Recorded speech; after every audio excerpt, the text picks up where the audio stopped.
जय जगन्नाथ नमस्कार। आसतु नजर पकईवा आज टॉप न्यूज अपडेट कौन सब रही किंतु ता पूर्व आपण मानक गोटे अनुरोध भिडियोटी संपूर्ण देखि सुचिंतित मतामत दिंतु। जो मैंने चैनल को प्रथम कर सब्सक्राइब करूँ एवं आसुवा बेल आइकन को प्रेस करूँ जहाँफल प्रत्येक नूतन भिडियोर नोटिफिकेशन आप सर्वप्रथम पाइपर। तेज आसतु नजर पकईवा आज प्रमुख खबर गुड़िक। आज प्रथम खबर मोरडा निर्वाचन मंडली तथा ब्लॉक अधीन भालुचुआ ग्रामर जैनिक व्यक्ति 6 मास पूर्व देहांत हो जाता बेले बर्तमान स्त्री देहांत पर अनाथ हो पड़ा नाबालिका मानू थईथान और अंत्येष्टिक्रिया मान्यवर गृह निर्माण और नगर उन्नयन विभाग मंत्री निर्देश क्रमे दांतिया मुहा समिति सभ्य सुकुल मुर्मू एवं अन्यान्य दलीय कर्मी सहायतार किसान तांडी डाक्तखाना पहुंची अपराह 3टार शव संस्कार आवश्यक पदक्षेप ग्रहण करते। मृत महिला जनक होउचंती लालमोहन हांसदार स्त्री चंपा हांसदा। लालमोहन 6 मास पूर्व देहांत हो सारी बेले असुस्थ चंपांकर डाक्तखाना मृत्युवरण घटिला। अनाथ 3 नाबालिका मृत एवं दाह संस्कार निमंते असंभव हो पड़ा बेले खबर पाई मान्यवर गृह निर्माण एवं नगर उन्नयन मंत्री डॉक्टर कृष्णचंद्र महापात्र निर्देश क्रमे दांतिया मुहा समिति सभ्य सुकुल मुर्मू विश्वरंजन महापात्र रामकुंडिया मुर्मू राजेंद्र बिंधाणी गौरमोहन सिंह प्रमुख बीजेपी कर्मकर्ता किसान तांडी डाक्तखाना पहुंची विभागीय अधिकारी सहित आलोचना पर दाह संस्कार कार्य आरंभ करथिले। परवर्ती खबर शिमिलपाल अभयारण्य शनिवार प्रत्युषे चलित वर्षर एपर्यंत सर्वनिम्न तापमात्रा पुणी -1 डिग्री सेल्सियस उपर 12 कामड़ा रेकर्ड होगा सह उक्त अंचल तुहिनर आस्तरण जमी रही। गत दशंधि मध्य पारद एत तलक खसी नथिबा बेले चलित वर्ष 2 दिन धरी सर्वनिम्न तापमात्रा रेकर्ड होईछि। गत बुधवार गुरुवार प्रत्युषे उपर 12 कामड़े 0 डिग्री सर्वनिम्न तापमात्रा रेकर्ड होता बेले गत 48 घंटा 2 दिन धरी प्रत्युषे विजुक्त 1 डिग्री तापमात्रा खसीला। तत्सहित शनिवार प्रत्युषे शिमिलपाल गुड़गुड़िया सर्वनिम्न तापमात्रा 1 डिग्री रेकर्ड होता बेले गत शुक्रवार प्रत्युषे सर्वनिम्न 2 डिग्री सेल्सियस रेकर्ड होता।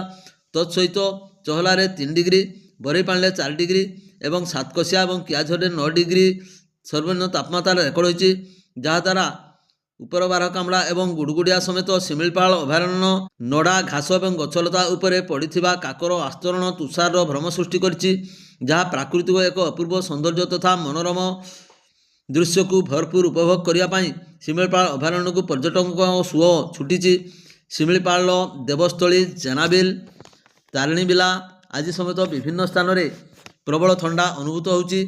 तत्सहित अनेक समय पर्यंत कुहुड़ी रही देखा। शिमिलपाल संलग्न जनबसती समेत जिलाव्यापी शीतर जाड़ असंभाल हो पड़ी। जिला तमाम उत्तर पवन प्रभावित जारी रही सहित विभिन्न स्थान में पारद खसी हाड़भंगा शीत जनजीवन अस्तव्यस्त कर पकाउछि। जिले में विभिन्न ब्लॉकर तापमात्रा 10 डिग्री तले रही। प्रत्युषे बारिपदा सहर तापमात्रा 8.6 डिग्री सेल्सियस रही। परवर्ती खबर करंजा एनएससी वार्ड नंबर 2 करड़ियार पूर्व शत्रुता को केन्द्र कर पुतुरार ठेंगामाड़े बड़बापार मृत्यु होता जमापड़ी। पुलिस अभियुक्त को गिरफ्त कर थाना को आने पर बारिपदारू साइंटिफिक दल आसी अनुसंधान पर शव व्यवच्छेद कर पुलिस प्रकाश कर मिलता खबर अनुसार कौन कारण परेश नायक और बट नायक और सान भाई नरेश नायक मध्य दीर्घ दिन तिक्तता लगी रही। अपराह प्राय 3टा समय परेश नायक परिवार लोकों अनुपस्थित नरेश नायकर पुओ पप्पू नायक 25 वर्ष परेश पाखक जाई बचसा करथिला। यापर पप्पू उत्क्षिप्त होई एक ठेंगा साहाय्य बड़बापा परेश 52 वर्ष को निर्मम भाव पिटिथिला। घटनास्थल परेशंकर मृत्यु घटिला। पुलिस घटनास्थल अभियुक्त को गिरफ्त सह व्यवहृत ठेंगा को जबत सह प्राथमिक तदंत करछि। बारिपदारू साइंटिफिक दल आसी अनुसंधान करने पर मृत परेश सब को व्यवच्छेद कराजियो बोली तदंतकारी अधिकारी। परवर्ती खबर ठाकुरमुंडा थाना अंतर्गत रायपदा ग्राम निकट सीम नदी कूलू शनिवार सकाଳେ जड़े युवक मृतदेह उद्धार होती। मृतदेहटी ठाकुरमुंडा थाना खंडबंध ग्राम बालीपसी देहुरी साईर बाबू नायक बयस 23 वर्ष बोली जमापड़ी। ठाकुरमुंडा थाना पुलिस सबको उद्धार करने पर अपमृत्यु मामला रुजु कर व्यवच्छेद निमंते करंजिया डाक्तखाना को पठाई। मिलता सूचना अनुसार बालीपसी ग्राम देहुरी साईर स्वर्गत नीलामणि नायकर पुओ बाबू शुक्रवार रायपदा ग्राम में होता सप्ताह हाट को जाते कौनसी कारण हाट निकट में बही जाऊा सीम नदी को बाबू जाई नदी कूल पानी में पड़ जाते मृतदेह को स्थानीय लोके सकाଳେ देखि ठाकुरमुंडा थाना को खबर देते। ता बड़ भौणी ମିକିଲି ନାୟକ ଅଭିଯୋଗ ପରେ ଖବର ପାଇ ଠାକୁରମୁଣ୍ଡା ଥାନା ଅଧିକାରିଣୀ ସାବିତ୍ରୀ ଦଳେଇ ଘଟଣାସ୍ଥଳରେ ପହଞ୍ଚିଥିଲେ। ପରେ ଠାକୁରମୁଣ୍ଡା ଅଗ୍ନିଶମ ବିଭାଗ କର୍ମଚାରୀ ନଦୀ ପଠାରୁ ଶବ ଉଦ୍ଧାର କରି ତଦନ୍ତ କରୁଛି ପୋଲିସ। ପରବର୍ତ୍ତୀ ଖବର, ମୟୂରଭଞ୍ଜ ଜିଲ୍ଲାର ଗଣପର୍ବ ହେଉଛି ମକର ପର୍ବ। ସଂକ୍ରାନ୍ତି 2 ଦିନ ପୂର୍ବରୁ ଏହି ପର୍ବ ପାଳନ କରାଯାଇଥାଏ। ଆସନ୍ତା ବୁଧବାର ପାଳନ ହେବ ଏହି ମକର ପର୍ବ। ଏଥିପାଇଁ ଏବେ ସମଗ୍ର ଜିଲ୍ଲା ଚଳଚଞ୍ଚଳ ହୋଇଉଠିଛି। ସବୁଠି ଖୁସି ଏବଂ ଆନନ୍ଦର ପରିବେଶ। ନିଜ ସମ୍ପର୍କୀୟ ବନ୍ଧୁବାନ୍ଧବଙ୍କ ଗହଣରେ ଖୁସି ଆନନ୍ଦ ମନାଇବାକୁ ସଭିଙ୍କ ଭିତରେ ଆଗ୍ରହ ଏବଂ ଉତ୍କଣ୍ଠା। ଗୁରୁତ୍ୱପୂର୍ଣ୍ଣ କଥା ହେଉଛି ଯେ ଯେଉଁ କର୍ମସଂସ୍ଥାନ ପାଇଁ ରାଜ୍ୟ ଭିତରେ ହେଉ ବା ବାହାର ରାଜ୍ୟକୁ ଯାଇ ଅବସ୍ଥାନ ହେଉଛନ୍ତି ସେମାନଙ୍କର ଘରବାହୁଡ଼ା ପର୍ବ ଆରମ୍ଭ ହୋଇଛି। ବିଶେଷ କରି ଆଦିବାସୀ ଅଧ୍ୟୁଷିତ ବାଙ୍ଗିରିପୋଷି ବ୍ଲକର ଚାକିରି କରିବାକୁ ଏବଂ ଦାଦନ ଖଟିବାକୁ ଯାଇଥିବା ଲୋକମାନେ ଏହି ପର୍ବକୁ ହାତଛଡ଼ା କରିବାକୁ ଚାହାନ୍ତି ନାହିଁ। ସେମାନେ ମକର ସମୟରେ ଛୁଟି ନେଇ ଘରକୁ ଆସୁଛନ୍ତି। ଆନନ୍ଦର ସହିତ ଏହି ପର୍ବ ପାଳିବାକୁ ବସ୍ ଟ୍ରେନ୍ ଯୋଗେ ଶହ ଶହ ସଂଖ୍ୟାରେ ଭିଡ଼ ଦେଖିଲେ ସେମାନଙ୍କର ଉତ୍କଣ୍ଠା ବାଢ଼ି ହୋଇପଡ଼େ।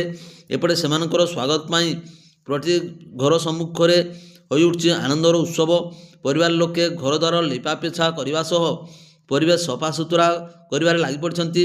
ଖାସ କରି ମକର ପାଇଁ ଆଦିବାସୀ ସମ୍ପ୍ରଦାୟର ଘରେ ଏବେ ଚମକୁଛି। ମାଟି କାନ୍ଥ ଲାଲ, ଧଳା, କଳା ପରି ଭଳିକି ଭଳି ରଙ୍ଗରେ ମାଟିରେ ପାରମ୍ପରିକ ରୀତିରେ ଲିପା ହେଉଛି। ପୁଣି କାହା କାହା ଘରେ କାଚ ଜିକ୍ ଲଗାଯାଉଛି। ମହିଳାଙ୍କ ଭିତରେ ଭାରି ଉତ୍କଣ୍ଠା ରହିଥିବା ଦେଖିବାକୁ ମିଳୁଛି। ସାଂସ୍କୃତିକ ଝଲକ ଦେଖଣାହାରୀଙ୍କ ମନ ଜିଣି ନେଉଛି। କାହାର ବାପା, କାହାର ଭାଇ, କାହାର ସ୍ୱାମୀ ଟଙ୍କା ନେଇ ବାହାରୁ ଆସିଛି ବୋଲି ନୂତନ ବସ୍ତ୍ର, ପିଠାପଣା ପାଇଁ ଆବଶ୍ୟକ ଦ୍ରବ୍ୟ କିଣା ପାଇଁ ସାପ୍ତାହିକ ହାଟ ଖୁବ୍ ଜୋରରେ ଲାଗିବାରେ ଲାଗିଛି। ପରବର୍ତ୍ତୀ ଖବର, ଠାକୁରମୁଣ୍ଡା କରଞ୍ଜିଆ ରାସ୍ତାରେ ଯାଉଥିବା ଏକ ଗୋରୁ ବୋଝେଇ ପିକଅପ୍ ଭ୍ୟାନ୍କୁ କରଞ୍ଜିଆ ଉପଖଣ୍ଡ ପୋଲିସ ଅଧିକାରୀ ନବକିଶୋର ନାୟକଙ୍କ ନିର୍ଦ୍ଦେଶ କ୍ରମେ ଠାକୁରମୁଣ୍ଡା ପୋଲିସ ଏକ ବଳଦ ବୋଝେଇ ପିକଅପ୍ ଗାଡ଼ି ଆଣି ଅଟକ ରଖିଥିବା ଜଣାପଡ଼ିଛି। ଠାକୁରମୁଣ୍ଡାରୁ ଏକ pickup van number OD 22H2709 ଯୋଗେ 6ଟି ଗୋରୁ ବୋଝେଇ କରି କରଞ୍ଜିଆ ଆଡ଼କୁ ଯାଉଥିଲା।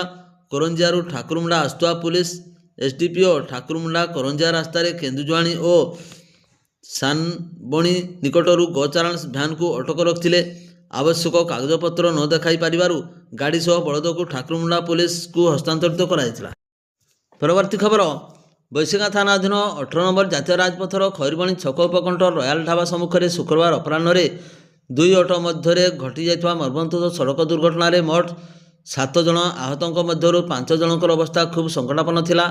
ବିଳମ୍ବିତ ରାତିରେ ଜଣଙ୍କର ମୃତ୍ୟୁ ହୋଇଥିବା ବେଳେ 2 ଜଣ ମହିଳା ପରବର୍ତ୍ତୀ ସମୟରେ ମୃତ୍ୟୁ ଘଟିଥିବା ଜଣାପଡ଼ିଛି। ପ୍ରାପ୍ତ ସୂଚନା ଅନୁଯାୟୀ ବାରିପଦା ଦିଗରୁ ଏକ ମାଲବାହୀ ଅଟୋ ନମ୍ବର OD 01Y9750 ଆସୁଥିବା ବେଳେ ବିପରୀତ ଦିଗରୁ ଭୁଲ ରାସ୍ତାରେ ଏକ ଯାତ୍ରୀବାହୀ ଅଟୋ ନମ୍ବର OD 01BA7818ର 3 ଜଣ ମହିଳାଙ୍କ ସମେତ ମୋଟ 7 ଜଣଙ୍କୁ ନେଇ ଯାଉଥିବା ତେବେ ସାମ୍ନାସାମ୍ନି ହୋଇଯିବା ପରେ ଭାରସାମ୍ୟ ହରାଇ ପରସ୍ପରକୁ ଶକ୍ତ ଧକ୍କା ଦେଇଥିଲେ ଅଟୋ ଦୁଇଟି। ଖବର ପାଇ ବୈଶିଙ୍ଗା ପୋଲିସ ଘଟଣାସ୍ଥଳରେ ପହଞ୍ଚି ଗୁରୁତର ହାତୀଝୁଡ଼ି ଅଞ୍ଚଳର ପରମାନନ୍ଦ ଦେହୁରୀ, ମାନ ଦେହୁରୀ, ବିନି ଦେହୁରୀ, ସୁଭଦ୍ରା ଜେନା, ବୁଧିଆ ଦେହୁରୀ, ରମେଶ ଜେନା ପ୍ରମୁଖ 6 ଜଣଙ୍କ ଅବସ୍ଥା ଗୁରୁତର ହୋଇଥିଲା। ପରମାନନ୍ଦ ଦେହୁରୀ ବାରିପଦା ଡାକ୍ତରଖାନାରେ ମୃତ୍ୟୁବରଣ କରିଥିଲେ। ତାଙ୍କର 2 ଭାଣିଜୀ ମିନି ଏବଂ ସୁଭଦ୍ରା ଅବସ୍ଥା ଅଧିକ ସଙ୍କଟାପନ୍ନ ଥିବାରୁ କଟକ ସ୍ଥାନାନ୍ତରିତ କରାଯାଇଛି। ଅପରାହ୍ନରେ ମିନି ଏବଂ ସୁଭଦ୍ରାଙ୍କର ମୃତ୍ୟୁ ଘଟିଥିଲା। ପରବର୍ତ୍ତୀ ଖବର, ବାମନଘାଟି ଉପଖଣ୍ଡ ଜନସାଧାରଣ ବେଶ ଧୁମଧାମରେ ପାଳନ କରନ୍ତି ମକର ପର୍ବ। ଚାଷ କାର୍ଯ୍ୟ ସମାପ୍ତ ପରେ ପର୍ବ ନିମିତ୍ତ ପ୍ରତିଟି ଘରେ ନୂଆ ଲୁଗା, ପିଠା ଏବଂ ବିଭିନ୍ନ ପ୍ରକାର ଶୈଳୀରେ ପର୍ବ ପାଳନ କରନ୍ତି ଆଦିବାସୀ ବହୁଳ ବିଶୋଇ ବ୍ଲକର ଜନସାଧାରଣ। ବିଶେଷ କରି ଆଦିବାସୀ, ମହାନ୍ତ, ସାନ୍ତାଳ, ମୁଣ୍ଡା, ଖଡ଼ିଆ ସମସ୍ତ ସମ୍ପ୍ରଦାୟର ଜନସାଧାରଣ ମକର ପର୍ବ ନିମନ୍ତେ ସାପ୍ତାହିକ ହାଟରୁ ଲୁଗାପଟା, ତେଲ, ହାଣ୍ଡି, ଜୋତା, ଚାଉଳ, ପନିପରିବା, ଆଖୁ, ଗୁଡ଼, ଚୁଡ଼ା, ମୁଢ଼ି ଇତ୍ୟାଦି ସାମଗ୍ରୀ ହାଟରୁ କ୍ରୟ କରି ମକର ପର୍ବ ପାଇଁ ସଜବାଜ ହୋଇଥାନ୍ତି। ବ୍ଲକର 13ଟି ପଞ୍ଚାୟତ ସମେତ ବିଜାତଳା, କୁସୁମୀ, ବାଙ୍ଗିରିପୋଷି ଆଦି ବ୍ଲକ ଅଞ୍ଚଳରେ ଜନସାଧାରଣ ଏହି ମକର ହାଟ ଉପରେ ନିର୍ଭର କରି ଆସିଥାନ୍ତି।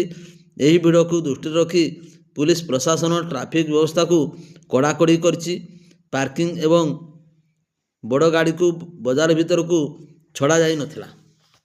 ପରବର୍ତ୍ତୀ ଖବର, ବାରିପଦାସ୍ଥ ଶହୀଦ ସ୍ମୃତି ଭବନର ଅତ୍ୟାଧୁନିକ ଆଲୋକ ଓ ଶବ୍ଦର ବ୍ୟବସ୍ଥା ସହ ନବୀକରଣ କରିବା ପାଇଁ ବାରିପଦା କଳାକାର ପରିବାର ପକ୍ଷରୁ ସଭାପତି ସନ୍ତୋଷ ମହାନ୍ତିଙ୍କ ନେତୃତ୍ୱରେ ଜିଲ୍ଲାପାଳ ହେମକାନ୍ତ ସ୍ୱାଇଁଙ୍କୁ ସାକ୍ଷାତ କରି ଏକ ଦାୟୀପତ୍ର ପ୍ରଦାନ କରିବା ସହିତ ଆଲୋଚନା କରିଥିବା ଜଣାପଡ଼ିଛି। ସମ୍ପାଦକ ଶ୍ରୀ ଜ୍ଞାନରଞ୍ଜନ ପଣ୍ଡା ଏବଂ ବରିଷ୍ଠ ସଦସ୍ୟ ପ୍ରସନ୍ନ କୁମାର ମହାନ୍ତି, ଅନ୍ନ ଦାସଙ୍କର ଦାସ, ଡକ୍ଟର କୁଳମଣି ନାୟକ, ରାଜୀବ କୁମାର ପାତ୍ର, ଡକ୍ଟର ଗୋକୁଳା ଚନ୍ଦ୍ର ଦାସ, ସୋମନାଥ ସିଂ ପ୍ରମୁଖ ସାମିଲ ହୋଇଥିଲେ। ଏ ଦିଗରେ ଉଚିତ ପଦକ୍ଷେପ ନିଆଯିବ ବୋଲି ଜିଲ୍ଲାପାଳ ପ୍ରତିଶ୍ରୁତି ଦେଇଥିବା ପ୍ରକାଶ। ଏହି ଦାବିଗୁଡ଼ିକ ଏକ ନକଲ ମଧ୍ୟ ବାରିପଦା ଉପଜିଲ୍ଲାପାଳ ଡକ୍ଟର ଦୟାସିନ୍ଧୁ ପରିଡ଼ାଙ୍କୁ ମଧ୍ୟ ପ୍ରଦାନ କରାଯାଇଥିଲା। ପରବର୍ତ୍ତୀ ଖବର, ମୟୂରଭଞ୍ଜ ଜିଲ୍ଲାରେ ହେବାକୁ ଥିବା ନୂତନ ବୁଢ଼ାମରା ଚାକୁଳିଆ ରେଳ ପ୍ରକଳ୍ପ ସର୍ଭେ କାର୍ଯ୍ୟ ଆରମ୍ଭ ହୋଇଥିବା ବେଳେ ବାଙ୍ଗିରିପୋଷି ଏବଂ ସାରସକଣା ଦୁଇ ତହସିଲଦାର ଅଧୀନରେ ଜମି ହରାଇବାକୁ ଥିବା ହିତାଧିକାରୀଙ୍କ ସହିତ ଏକ ସ୍ୱତନ୍ତ୍ର ବୈଠକ ବାରିପଦାସ୍ଥିତ ଜିଲ୍ଲାପାଳଙ୍କ ସମ୍ମିଳନୀ କକ୍ଷରେ ଶୁକ୍ରବାର ଅନୁଷ୍ଠିତ ହୋଇଯାଇଥିଲା। ଜିଲ୍ଲା ପ୍ରଶାସନ ପକ୍ଷରୁ ଆୟୋଜିତ ଏହି ବୈଠକରେ ଅତିରିକ୍ତ ଜିଲ୍ଲାପାଳ ନେତ୍ରାନନ୍ଦ ମଲ୍ଲିକ, ଉପଜିଲ୍ଲାପାଳ ଡକ୍ଟର ଦୟାସିନ୍ଧୁ ପରିଡ଼ା, ଉଭୟ ତହସିଲଦାର ଏବଂ ରେଳବାଇ ବିଭାଗର ଖଡ଼ଗପୁର ଡିଭିଜନର ଡେପୁଟି ରିପ୍ ଇଞ୍ଜିନିୟର ଅମିତ କୁମାର ପ୍ରମୁଖ ଅଂଶଗ୍ରହଣ କରି ଗ୍ରାମବାସୀଙ୍କ ସହିତ ଆଲୋଚନା କରିଥିଲେ। ଏହି ବୈଠକରେ ଶତାଧିକ ସଂଖ୍ୟାରେ କ୍ଷତିଗ୍ରସ୍ତ ମହିଳା ଏବଂ ପୁରୁଷ ଗ୍ରାମବାସୀମାନେ ଅଂଶଗ୍ରହଣ କରି ସେମାନଙ୍କର ସମସ୍ୟା ଉପସ୍ଥାପନ କରିବା ସହିତ ଉପଯୁକ୍ତ କ୍ଷତିପୂରଣ ନ ମିଳିଲେ ସେମାନେ ଜମି ଦେବାକୁ ସିଧାସଳଖ ଅସ୍ୱୀକାର କରିଥିଲେ। ଜିଲ୍ଲା ପ୍ରଶାସନ ପକ୍ଷରୁ ଜିଲ୍ଲାର ବିକାଶ ପାଇଁ ନୂତନ ରେଳ ପ୍ରକଳ୍ପର ଆବଶ୍ୟକତା ରହିଛି ବୋଲି ଅନୁଭବ କରି ଗ୍ରାମବାସୀ ସହଯୋଗ କରିବାକୁ ପରାମର୍ଶ ଦିଆଯିବା ସହିତ ଅନୁରୂପ ଭାବରେ କ୍ଷତିଗ୍ରସ୍ତ ଗ୍ରାମବାସୀ କିପରି ଅଧିକରୁ ଅଧିକ କ୍ଷତିପୂରଣ ଅର୍ଥ ଫେରି ପାଇବେ ସେଥିପାଇଁ ଦୃଷ୍ଟି ଦିଆଯିବ ବୋଲି ଉଲ୍ଲେଖ କରାଯାଇଥିଲା। କିନ୍ତୁ ଜମି ହରାଇଥିବା ଦୁଇ ତହସିଲଦାର କ୍ଷତିଗ୍ରସ୍ତ ଗ୍ରାମବାସୀ ସେମାନଙ୍କର ସମସ୍ୟା ସଠିକ୍ ଭାବରେ ସମାଧାନ ନ ହେଲେ ପ୍ରକଳ୍ପ ହେବା ନେଇ ଗୁରୁତ୍ୱ ସମସ୍ୟା ସୃଷ୍ଟି ହେବ ବୋଲି କହିଥିଲେ। ଭିଡ଼ିଓଟିକୁ ଶେଷ ପର୍ଯ୍ୟନ୍ତ ଦେଖିଥିବାରୁ ଆପଣଙ୍କୁ ଅଶେଷ ଅଶେଷ ଧନ୍ୟବାଦ।